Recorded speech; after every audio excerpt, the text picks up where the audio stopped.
Kathasravanthi doctor Papineni Shivshankar కథలు కథా సంపుటం నుండి సేకరించిన కథ మట్టిగుండె. రచన డాక్టర్ పాపినేని శివశంకర్. వినిపిస్తున్నది పప్పు భోగారావు. శ్రీ పాపినేని శివశంకర్ నవంబర్ 6వ తేదీ 1953 సంవత్సరంలో గుంటూరు జిల్లా నెక్కల్లులో జన్మించారు.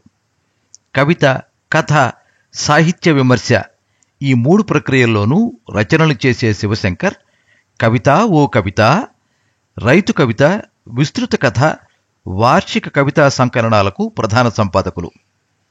5 కవితా సంపుటాలు, 2 కథా సంపుటాలు, 6 విమర్శనా గ్రంథాలు, తల్లి నిన్నుదలంచి ప్రాచీన పద్య వ్యాఖ్యాన గ్రంథం రచించారు. ఇవి కాక అంకుర పద్య కవితా సంపుటి, ఆధ్యాత్మిక విశ్లేషణ వేదవ్యాసం వెలువరించారు. రజనీగంధ కవితా సంపుటికి 2016 సంవత్సరంలో కేంద్ర సాహిత్య అకాడమీ పురస్కారం లభించింది. నివాసం గుంటూరు.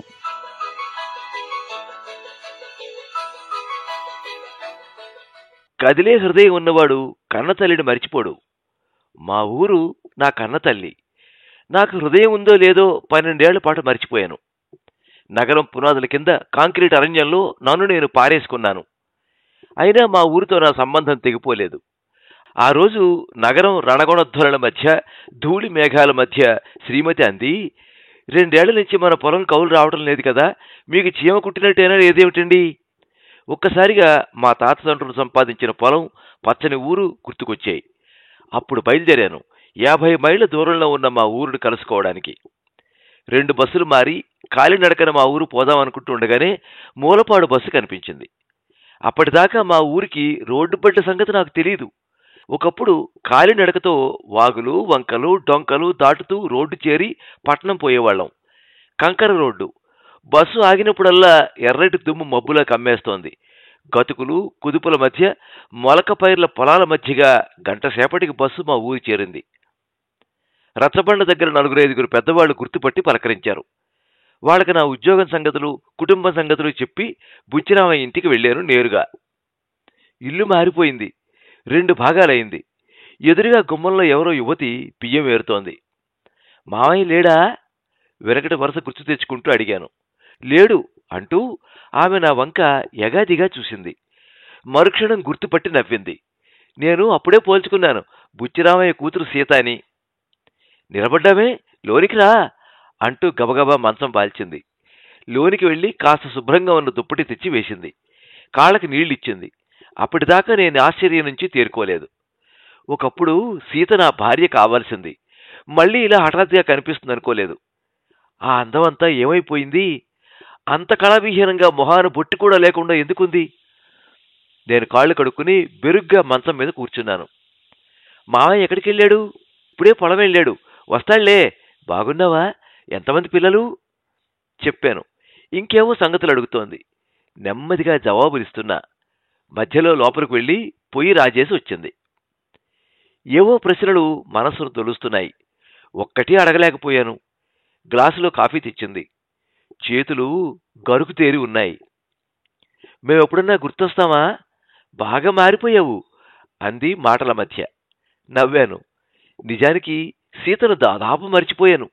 నేను పట్నం వెళ్ళాక ఎవరితోనూ ఆమె పెళ్లి జరిగిందని తెలిసింది. పెళ్లికి వెళ్ళలేకపోయాను. మాటల మధ్య ఎదురింటి ముసలమ్మ వచ్చింది. కళ్ళ మీద చేయి పెట్టుకుని పరీక్షగా చూసింది. సుబ్బయ్య కొడుకు కాదంటరా నువ్వు? నేను అవుననే లోపే సీత అందుకుని, ఎందుకయిందే? బాగా చూడు, ఎవరో పట్నం పిల్లాడు అంది నవ్వుతూ. పోవే కంతిరిముండా, ఇంకా అంత గుడ్డిదాన్ని కాలేదులేయే. ఏదో నాయనా, మీ అయ్యుండగా చూసిందాన్ని. మీ అమ్మ కూడా పోయిందంటగా. ఆ రోజులే ఏరు. ఇప్పుడేముంది, ఊరంతా మారిపోయే. 2 రోజులు ఉంటావా? ఊహో, వెళ్ళిపోవాలా. ముసలమ్మ వెళ్ళిపోయింది. సీత లోపలికి వెళ్ళి వంట పని మొదలెట్టింది. సన్నగా పొగ కమ్మేస్తోంది. బయట ఎండ. బస్సులో ఒళ్ళు హూనవే అలసిపోయానేమో మాగన్నగా నిద్రపట్టింది. కలత నిద్రలో ఏదో కల. ఎవరో 10 ఏళ్ల కుర్రాడు వేప చెట్టు కింద గోళీలు ఆడుతున్నాడు తోటి పిల్లలతో. ఇంతలో ఒక 8 ఏళ్ల పిల్ల వచ్చి గోళీలు లాక్కుని పరిగెత్తింది. కుర్రాడు వెంటపడ్డాడు. పిల్ల పరిగెత్తి ఒక ఇంట్లో దూరి చూడత్తా అంటూ ఎవరినో వాటేసుకుంది. తను బలవంతంగా గోళీలు లాక్కుని ఆ పిల్లని 2 దెబ్బలేశాడు. ఆ పెద్దామె పిల్లని ఒళ్ళోకి లాక్కుని తనను 2 మొట్టికాయలేసింది. తను తల తడుముకుంటూ ఉండగా ఎవరో తల కింద దిండు పెడుతున్నారు. మెలకువ. ఎదురుగా సీత. లేచి కూర్చున్నాను. భోజనం చేస్తుండగా బుచ్చిరామయ్య వచ్చాడు. నన్ను చూసి ఎంతో ఆశ్చర్యపోయాడు. ఏందిరో కబురు కాకరకాయ లేకుండా ఊడిపడ్డావే, పిల్ల పాప బాగుంటారా అని అడిగాడు. సీత తండ్రికి వడ్డించింది. భోజనాల మధ్య ఇంటి సంగతులన్నీ చెప్పుకొచ్చాడు. మీ అత్త పోయిన సంగతి తెలుసుగా, దీనికి ఆ మధ్య కూనవరం సంబంధం చేశా. కుర్రాడు బుద్ధిమంతుడే, అయితేనే దేవుడు తప్పు చూశాడు. బస్సు ప్రమాదంలో పోయాడు. పిల్లలు లేరు. ఇంకా అత్తారింట్లో దేనికని ఇక్కడికి తీసుకొచ్చా. ఏంటో దీని కర్మెట్టా అయిపోయింది. అప్పుడు అర్థమైంది సీత మొహాన బొట్టు లేకపోవడానికి కారణం. తలెత్తి సీత వంక చూశాను. తల ఉంచుకుంది. ఆమె మొహంలో ఉన్నది విచారమో నిర్లిప్తతో తెలియడం లేదు. నేనే సీతను పెళ్ళాడి ఉంటే ఆమె బ్రతుకు మరో విధంగా ఉండేది. చిన్నప్పటి నుంచి పెద్దవాళ్ళు మా ఇద్దరికి వరస కలిపి మాట్లాడేవాళ్ళు. తనంటే సీతకు ఎంతో ఇష్టంగా ఉండేది. తనకి అంతే.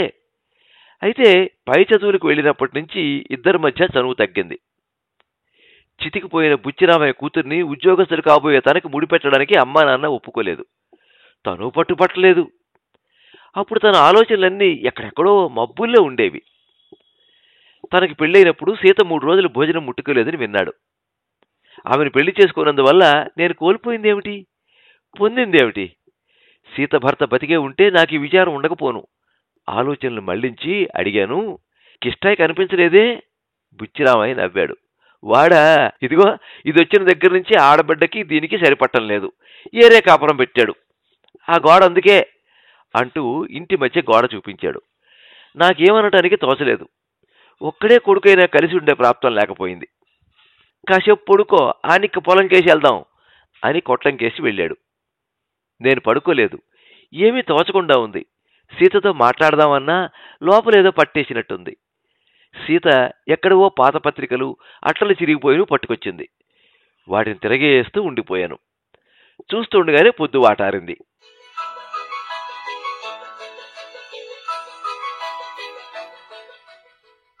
సాయంత్రం పొలం కేసి బయలుదేరాం. దారిలో నేను పుట్టి పెరిగిన ఇంటికి కూడా వెళ్ళాం. అదెప్పుడో వేరే వాళ్ళకి అమ్మేసినా నా చిన్నతనం అంతా గడిచిన ఇంటిని మరిచిపోయేది ఎలా? వాళ్ళేమనుకున్నా సరేనని ఇల్లంతా తిరిగాను. పెద్ద ఆవరణలో 4 గదుల పెంకుటిల్లు. మళ్ళీ బాగు చేయించినట్టున్నారు. ఇంటి ముందుండే పెద్ద పొన్న చెట్టు మాత్రం కనిపించడం లేదు. ఆ వాసన నాకెంతో ఇష్టం. చిన్నప్పుడు నేను, సీత చలికాలం ఆ చెట్టు కిందే పూలు ఏరుతూ వాటిని తుంపి ఊదుతూ గడిపేవాళ్ళం. పూలగుత్తుల కోసం చెట్టెక్కి పడ్డ సంగతి నాకు ఇంకా గుర్తుంది. ఇంటి నుంచి వస్తూ ఉంటే మా అమ్మని, నాన్నని అక్కడే విడిచిపెట్టి వస్తున్నట్టే అనిపించింది. మా పొలం 4 ఎకరాలు ఊరికి దక్షిణంగా ఉంది. 2 ఎకరాల చొప్పున 2 చేలు. చేలల్లోకి పోవటానికి డొంకదారి ఉండాలి. ఆ దారిని బయలుదేరాం. కానీ ఎక్కడా డొంక కనిపించలేదు. ఇదేమిటని అడిగాను. ఇంకా డొంకలెక్కడ మిగిలాయి అబ్బాయి, అటు ఇటు పొలాలే గందా. ఏటా కాస్త కాస్త కలుపుకుంటా వస్తున్నారు. ఇక మిగిలింది ఈ కాస్త దారే. ఈ దారంటే అరకల పొలం పోవాలి. పోయేటప్పుడల్లా పక్క పొలాలను తొక్కక తప్పదు. తగువులు తప్పవు. చివరికి బంజర్లు కూడా మిగలలేదు. ఆళ్ళు ఇళ్ళు కలిపేసుకున్నారు అన్నాడు బుచ్చిరామయ్య. ఎందుకని? కాస్త నేల కలుపుకుంటే కలిసి వస్తుందని. చుట్టూ పొలాల్లో మొలక పైర్లు, మినుము, పెసర, నువ్వు వానం లేక వాడిపోయి ఉన్నాయి. దూరంగా తాటితోపులు, కొండల బారులు, ఎగిరిపోతున్న పికిలిపిట్టలు. అక్కడక్కడ పొలాల నుంచి తిరిగి వస్తున్న మనుషులు. నేను మరో లోకంలోకి వచ్చి పడ్డాననిపించింది. గాలిరాని ఇరుకు మేడల నుంచి, విషం చిమ్మే గాలి నుంచి, చెవులు దిబ్బెళ్లేసే రొదల నుంచి 12 ఏళ్ల తర్వాత పొలాల్లోకి వచ్చాను. విశాలమైన ఆకాశం కిందికి, నిర్మలమైన గాలిలోకి, నల్లరేగడి పునాది మీదికి వచ్చాను. జీవితం విశాలమైనట్టుంది. ఆఫీసు, ఫైళ్లు, ఇల్లు, సిటీ బస్సు, మళ్లీ ఆఫీసు తప్ప బ్రతుకులో మరేమీ లేకపోవడం ఎంత విషాదం. ఉద్యోగం గాలి కొదిలి మళ్లీ ఈ నాగటి చాళ్లలోకి, పొలం బురదలోకి, నిజమైన శ్రమలోకి రాగలిగితే ఎంత బావుండును. కాని ఎలా సాధ్యం? బొడ్డు తాడు తెగిపోయిన బిడ్డ తిరిగి తల్లి గర్భం చేరేదెట్లా? బుచ్చిరామయ్య చూపించిందాకా మా పొలాన్ని నేను గుర్తించలేకపోయాను. ఎప్పుడో చూసిన పొలం. 2 ఎకరాల్లో మినుము పెట్టాడు. బాగానే మురిచినా వాన లేక ఇవాళో రేపు ఎండిపోయేట్టుంది. దూరంగా మరో పొలం. అది అలాగే ఉంది. వాగులో కూడా నీళ్లు లేవు. ఇక పొలం గొడవల గురించి ఆయన చెబుతూ ఉంటే నేను మౌనంగా వింటూ ఉండిపోయాను. కాడిగట్టు చేను లక్ష్మయ్యది. గట్టు రాయికాడ ఎప్పుడూ తగాదే. రాయి గజం యువతలకు ఉండాలంటాడు. ఎట్లా కుదురుద్ది? మీ తాతల కాలంలో వేసిన రాళ్ళు ఇప్పుడు మారుద్దామంటే ఎవడొప్పుకుంటాడు? చూశావు కదా గట్టు కూడా ఎట్టా పగలదున్నాడో. ఎగస్పార్టీ వాళ్లే, అది సంగతి అన్నాడు బుచ్చిరామయ్య కండువా దులిపేసుకుంటూ. నేను మాట్లాడలేదు. చేను వంకే చూస్తుండిపోయాను. ఆ పొలం నాది, నా తాత ముత్తాతల నుంచి సంక్రమించింది. అందులో కాలు పెట్టి ఎన్నేళ్లయిందో. నేను దుక్కి దున్నని, వెదబెట్టని, కలుపు తీయని, కోత కొయ్యని ఆ పొలం నాదే. అందులో ఇన్నేళ్ల నుంచి కష్టపడే బుచ్చిరామయ్యది కాదు. కాకపోబట్టే 2 ఏళ్ల కౌలు బాకీ వసూలు కోసం ఇంత దూరం వచ్చాను. అయినా ఆ పొలం నేను ఎలా వదులుకోగలను? భార్యాపిల్లలకి ఏం జవాబు చెప్పగలను? జీతనాళ్లకు తోడు ఆ 4 ఎకరాలు ఉండబట్టే పళ్ల బిగున కుటుంబాన్ని లాక్కు రాగలుగుతున్నాను. తెగిపోయిన నేలముడి. పోదంపా, చీకటి పడింది అన్నాడు బుచ్చిరామయ్య. ఇంటికి మళ్ళాం. కను చీకట్లో చిన్న చిన్న గోతుల్లో తొట్టురు పడుతుంటే భద్రం భద్రం అని వెనకే హెచ్చరిస్తున్నాడు. ఇంటికి చేరినప్పుడే ఊరికి ఇంకా కరెంటు రాలేదన్న సంగతి గ్రహించాను. గడపలో లాంతరుంది. ఇంతకాలంగా ఊరికి కరెంట్ లేకపోవడం ఏమిటి? ఊళ్ళో పార్టీని వల్లనే రాలేదని, ఒకళ్ళు ప్రయత్నం చేస్తుంటే మరొకళ్ళు చెడగొడుతున్నారని చెప్పాడు బుచ్చిరామయ్య. అప్పుడే విన్నాను ఊళ్ళో పార్టీల సంగతి. ఆ విషయం అడుగుదాం అనుకుంటుండగా సీత వచ్చి స్నానానికి నీళ్లు తోడానని చెప్పింది. వేడినీళ్లు పోసుకోలేకపోయాను. పట్నం వెళ్ళాక చన్నీళ్ళ స్నానమే అలవాటైపోయింది. రోజు వేడినీళ్లు కావాలంటే ఎంత ఖర్చు మరి? భోజనాలు అయ్యాయి. సీత ఆరు బయట పక్కన వేసింది. బుచ్చిరామయ్య కాసేపట్లోనే గురక ప్రారంభించాడు. నేను పడుకున్నాను. కుక్కి నులక మంచం, పైన మెలమెల మెరిసే ఆకాశం, కొట్టంలో పశువుల తొక్కిడి వాసనతో కలగలిసి వీస్తున్న చల్లటి గాలి. ఎప్పుడు నిద్ర పట్టిందో నాకే తెలీదు. అర్ధరాత్రి ఎవరో లేపినప్పుడు మాత్రమే లేచాను. సన్నగా చినుకులు పడుతున్నాయి. సీత హడావిడిగా మంచాల లోపల వేసింది. మళ్లీ నిద్రపట్టే సమయానికి కప్పు నుంచి సన్నటి ధార మంచం మీద పడసాగింది. గబుక్కుని లేచి కూర్చున్నాను. ఇల్లు కప్పించలేదు అంది సీత నొచ్చుకుంటూ. పర్వాలేదులే అన్నాను. సీత నేను కలిసి మంచం మరో పక్కకి నెట్టాం. తను కిందనే చాప వేసుకు పడుకుంది. తిండి ఇవ్వబోయాను. వద్దొద్దు, నువ్వేసుకో అంది. ఇక ఆ రాత్రి నాకు సరిగ్గా నిద్రపట్టలేదు. కొత్త చోటు, ఇంటి దగ్గర పిల్లలెట్లా ఉన్నారో అనే ఆలోచన వచ్చింది. బయట వాన ఆగిపోయింది. తెల్లారింది. నిజానికి ఇంటి నుంచి బయలుదేరినప్పుడు 2వ రోజు కల్లా వచ్చేయమని శ్రీమతి చెప్పింది. కానీ ఇంకా కౌలు డబ్బులు అడగనే లేదు. ఊళ్ళో తెలిసిన వాళ్ళనే కలుసుకోలేదు. నా ఆలోచన గ్రహించినట్టు బుచ్చిరామయ్య అన్నాడు, ఊరికి రేపు వెళ్దువుగానిలే. నేనిక తర్కించలేదు. కాఫీ తాగి కోటయ్య గారింటికి బయలుదేరాను. కోటయ్య ప్రెసిడెంటు. వీధిలో ఎక్కడా కొత్త ఇళ్లు కట్టినట్టు గాని, పాత ఇళ్లు బాగు చేయించినట్టు గాని కనిపించలేదు. ఊరంతా మరింత పాతబడినట్టే కనిపించింది. మనుషులు మాత్రం ఎక్కడో మారిపోయినట్టు తోస్తోంది. వీధిలో ఆడుకునే పిల్లలెవరూ నన్ను గుర్తుపట్టలేదు. కొత్త తరం పెరుగుతోంది. హఠాత్తుగా దారిలో సీని కనిపించాడు. నన్ను చూసి నవ్వబోయి ఆగిపోయాడు. నేను పలకరించే లోపే పక్క సందులోకి మళ్ళీ బిసబిసా వెళ్ళిపోయాడు. నాకేం బోధపడలేదు. వాడు నా చిన్నప్పుడు స్నేహితుడు. అప్పుడు మేము ఆడిన ఆటలు, తిరిగిన తిరుగుళ్ళు ఇన్ని అన్నీ కావు. అలాంటి వాడెందుకు మొహం చాటు చేశాడు? నాకు బాధేసింది. మొదటిసారిగా ఏదో కొత్త ఊళ్ళోకి అడుగుపెట్టినట్టు అనిపించింది. నేను వెళ్లేసరికి కోటయ్య మంచం మీద పడుకుని ఉన్నాడు. నన్ను చూసి లేచి కూర్చున్నాడు. ఏం పెదనాన్న, ఒంట్లో బాగాలేదా ఏమిటి? గుర్తుపట్టావా అని ప్రశ్నించాను. ఆ కూకో, ఏం బాగుంటాంలే, మా తరం అయిపోయింది, పిలుపు రావటమే ఆలస్యం అన్నాడు. ఒకప్పుడు ఆ ఊరికి పెద్ద తలకాయ. ఊళ్ళో వ్యవహారాలన్నీ ఆయన చేతి మీదే నడిచేవి. ఆయనుంటే పొలం మీద, లేకపోతే వీధరుగు మీద ఎప్పుడూ 10 మంది చుట్టూ చేరి ఉండేవాళ్ళు. రామారావేడి? ఆడా టౌన్కి వెళ్ళాడు. Court case. కేసేమిటి? ఎందుకు అడుగుతావులే, కూనీ కేసు. ఊళ్ళో రాజకీయాలు నీకు ఇంకా తెలిసినట్టులే.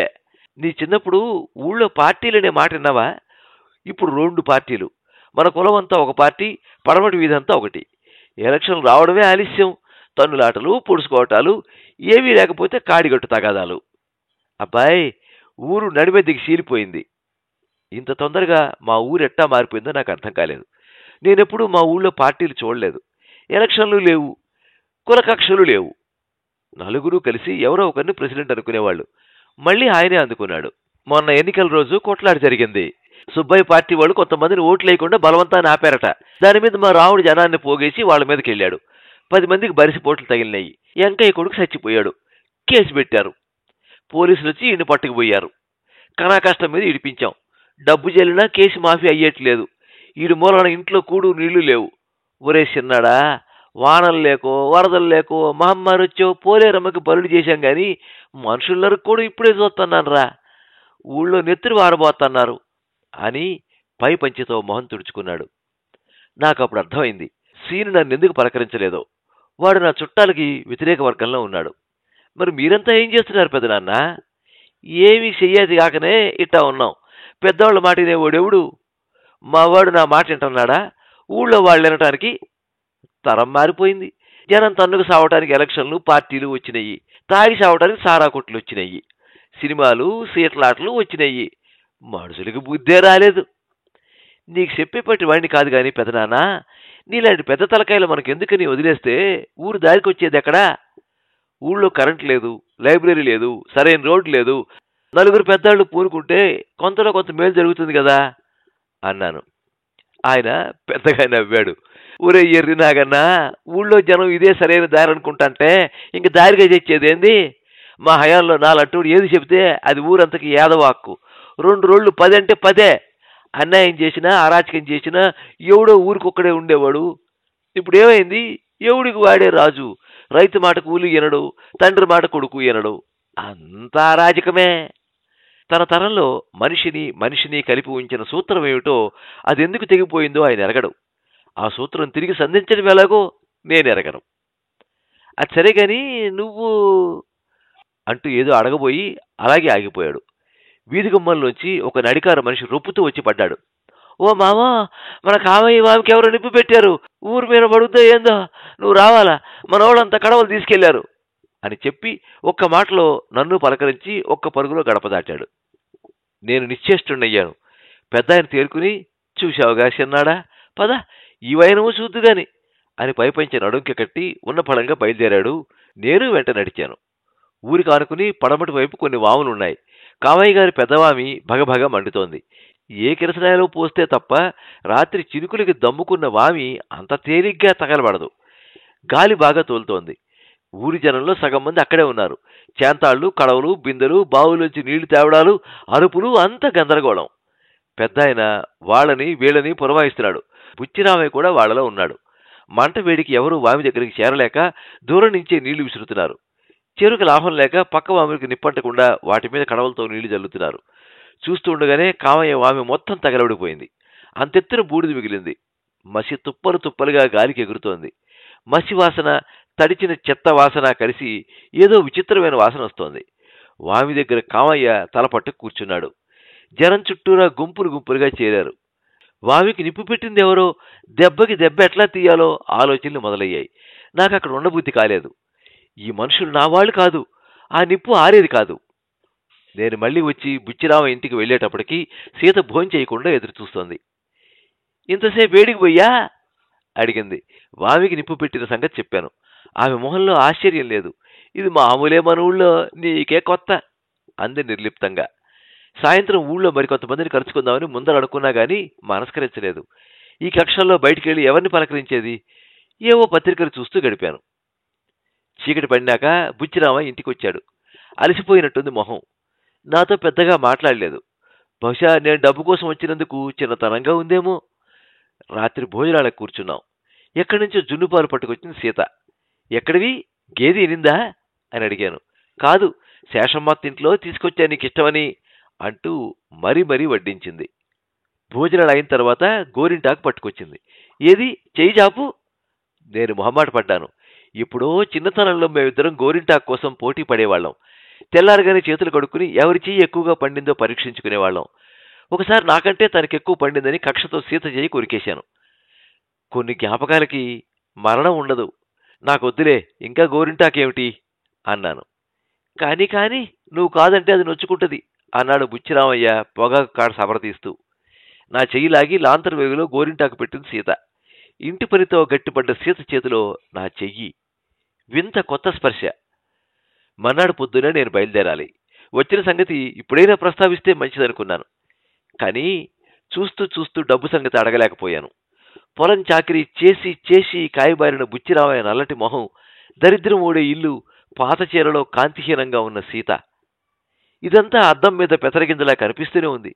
మరో వంక కంటి ముందు పెరిగిపోయే కుటుంబ ఖర్చులు, పిల్లల చదువులు. డబ్బడగడంలో ఏదో తప్పు చేస్తున్నట్టు ఒకవైపు. తప్పదు. చేలెట్లా ఉన్నాయి మావయ్య, ఏమైనా రాబడుందా? సంభాషణ ప్రారంభించాను, మంచం మీద కూర్చుని చెయ్యి ఆరబెట్టుకుంటూ.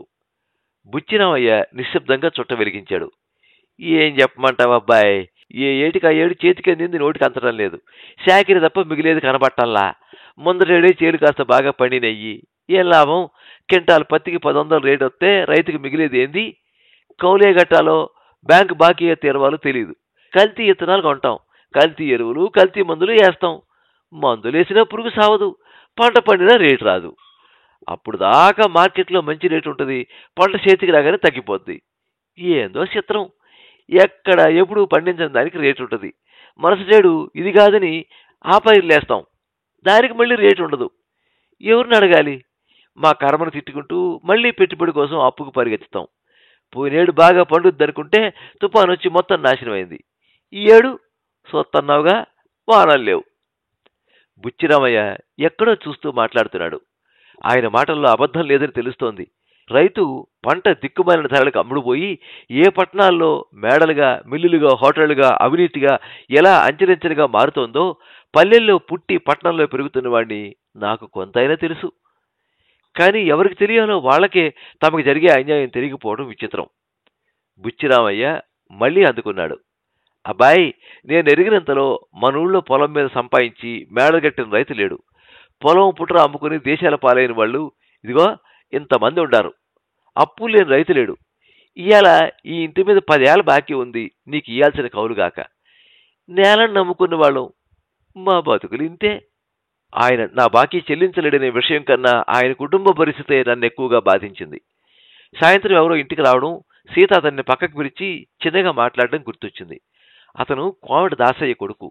బహుశా ఏదో బాకీ కోసం వచ్చి ఉండాలని ఇప్పుడు అనిపించింది. ఇక్కడికి రాబోయే ముందు ఇలాంటి పరిస్థితిని గురించి నేను ఆలోచించలేదు. ఈ గొడవలకేంలే, పొద్దుపోయింది, పడుకో అన్నాడు ఆయన మళ్ళీ. నేను మర్నాడు ఉదయమే వెళ్తానని చెప్పాను. ఆయనేం మాట్లాడలేదు. అప్పటిదాకా నా మాటలు వింటున్న సీత ఏదో అనబోయి మానేసింది. నేను బుచ్చిరామయ్యని డబ్బు అడగరాదని నిర్ణయించుకున్నాను. ఆ రాత్రి చాలాసేపటి దాకా నిద్రపట్టలేదు. నా ఆలోచనలన్నీ ఊరి చుట్టూ తిరుగుతున్నాయి. ఊళ్ళోని పెద్ద కుటుంబాలు చితికిపోయాయి, లేదా పట్టణాలకు తరలిపోయాయి. నేలని వదలలేని కుటుంబాలే ఉట్టికి స్వర్గానికి కాకుండా వేలాడుతున్నాయి. ఎప్పుడో కలత నిద్ర, మళ్లీ కల. అదే 10 ఏళ్ల కుర్రాడు ఎవరో అమ్మాయితో కలిసి పొన్నపూలు ఏరుతూ, గొడ్ల వెంబడి బీళ్లకి వెడుతూ, బజారులో చెడుగుడాడుతూ. ఇంతలో ఎక్కడో 2 ఆబోతులు కుమ్ములాడుకుంటూ తన వైపు వస్తున్నాయి. తను పరిగెత్తి పరిగెత్తి పరిగెత్తి అమ్మ ఒళ్ళో దూరి, అమ్మ తన తల నిమురుతూ. చటుక్కుని మెలకువ. గుడ్డి వెనెల్లో సీత నా తల నిమురుతోంది. నేను లేవటం చూసి చటుక్కుని చెయ్యి లాక్కుంది. సీత, ఏంటిది అన్నాను కంగారుగా. ఏం లేదు, ఏం లేదు అంటూ తల తిప్పుకుంది. ఆమె కళ్ళ వెంట నీళ్లు గుడ్డి వెలుతురులో మెరుస్తున్నాయి. సీతను వదులుకుని నేనేదో కోల్పోయానని అర్థమైంది. ఊరికెళ్ళంగానే నన్ను మర్చిపోతావా అని అడిగింది. ఊహు, నిన్ను మర్చిపోతే నా ఊరిని మర్చిపోయినట్టే. సీత నిశ్శబ్దంగా నవ్వి నేను ఊహించలేనంత వేగంగా నుదుటి మీద ముద్దు పెట్టి వెళ్ళిపోయింది. ఆ ముద్దు నాలోని 10 ఏళ్ల కుర్రాడికని నాకు తెలుసు. మర్నాడు పొద్దున్నే నేను బయలుదేరాను. బుచ్చిరామయ్య ఎక్కడికో వెళ్ళొచ్చి కొంత డబ్బు నా చేతిలో పెట్టాడు. ఉన్నప్పుడే ఇద్దువుగాని, తొందర ఏం లేదు, ఉంచులే అని తిరిగి ఇవ్వబోయాను. ఆయన తీసుకోలేదు, నవ్వాడు. ఆ నమ్మకం చాలే, తీసుకెళ్ళు. మా ఇబ్బందులు ఎప్పుడూ ఉండేవే. అమ్మాయిని అడిగానని చెప్పు, పిల్లల్ని బాగా చదివించు అన్నాడు. అయినా డబ్బు తీసుకోవటానికి సందేహించాను. తీసుకో తీసుకో, మీ ఆవిడకో నగైనా కొనిపెట్టు అంది సీత నవ్వుతూ. నేను వీడ్కోలు చెప్పి కదిలాను. బస్సు ఎక్కుతూ వెనక్కి తిరిగి చూస్తే నా ఊరంతా ఏదో అదృశ్య విషాదంలో మునిగి ఉన్నట్టు అనిపించింది. Alienation, relation, alienation. నా ఊరు నాశనమైందని, నా స్వప్నం భగ్నమైందని ఎవరిని అడిగేది? అక్కడి మనుషుల్లా, వాళ్ళని ఆడించే దారుణ శక్తుల్లా? వాటిని ఎదుర్కొనే బలం మళ్ళీ నా ఊరికి ఎప్పుడొస్తుంది? ఎప్పుడైనా అది అక్కడి నుంచే రావాలి. నేను కన్నతల్లికి దూరమైన వాణ్ణి. ఒక లేగ దూడ ఊబిలో దిగబడ్డప్పుడు గట్టు మీద మనిషి పడే బాధే నాది. నేనా ఊబిలోనూ లేను, లేగదూడను కాను. అయినా నా గుండెని అక్కడే నేను కోల్పోయిన ఊళ్ళోనే విడిచిపెట్టి వచ్చా. సీత చేతి స్పర్శ, మా ఊరి నేల స్పర్శ నన్నెప్పటికీ వదలదు.